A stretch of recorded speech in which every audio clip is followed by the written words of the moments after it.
তখন আর থেকে আসক্ত হয়ে পড়ে। হ্যাঁ, তখন আচ্ছা। ওটা তোমার চাই আরকি। তখন ওটা নেসেসিটি হয়ে যায়। হুম, হুম। তখন ওটা লাক্সারি নেই আর।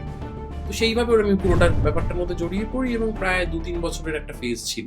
আমি জানি যে 'গানস এন্ড রোজেস' তো ড্রাগস করে। মানে এটার মধ্যে আবার খারাপ কি আছে? তো সেইটা আমার কাছে কখনো আমি কোন দুঃখে নেশা করিনি আরকি। মানে জাস্ট মনে হয়েছে করব। এটা একটা মানে দারুণ ব্যাপার আরকি। কুল আচ্ছা। ব্যাপার আরকি। হুম। এবং যেটা হয় সেটা করার পর ড্রাগস এর মজাটা হলো যে করার পর তুমি ওটা করতে বাধ্য। তখন আর এটাতে আসক্ত হয়ে পড়ে। হ্যাঁ, তখন আচ্ছা। ওটা তোমার চাই আরকি। তখন ওটা নেসেসিটি হয়ে যায়। হুম, হুম। তখন ওটা লাক্সারি নেই আর।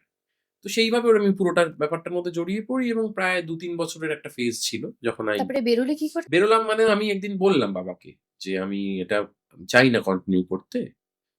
তো বাবাকে বললাম যে, "তুমি আমাকে একজন ডাক্তারের কাছে নিয়ে চলো।" তো বাবা একজন আমাকে সাইকিয়াট্রিস্ট এর কাছে নিয়ে গেল এবং রিহ্যাব এ নিয়ে গেল। সাইকিয়াট্রিস্ট বললেন যে, "না, এটা রিহ্যাব এর বিষয়। এটা তো আমি ওকে মানসিকভাবে বলে কিছু করতে পারব না।" কারণ এটার সাথে পুরো বিষয়টার সাথে একটা ফিজিক্যাল জিনিস জড়িত। মানে একটা উইথড্রয়াল হয় আরকি। তো সেটা তো ওকে মেডিসিন দিয়েই কোনভাবে কিছু করতে হবে। তো আমি একজন ডাক্তারের কাছে গেলাম। তিনি আমায় বললেন, "দেখো আমাদের তো রিহ্যাব সেন্টারে ইউ হ্যাভ টু স্টে।" আমি বললাম যে, "না প্লিজ আমি থাকতে চাই না এখানে। আমাকে আপনি একটা ওষুধ কিছু দিন এবং আমাকে আপনি সময় দিন। যদি ১ সপ্তাহের মধ্যে আমি আবার আ নেশা করি তাহলে আমি লিখিত স্টেটমেন্ট দিচ্ছি যে আপনি আমায় বাড়ি থেকে তুলে আনবেন।"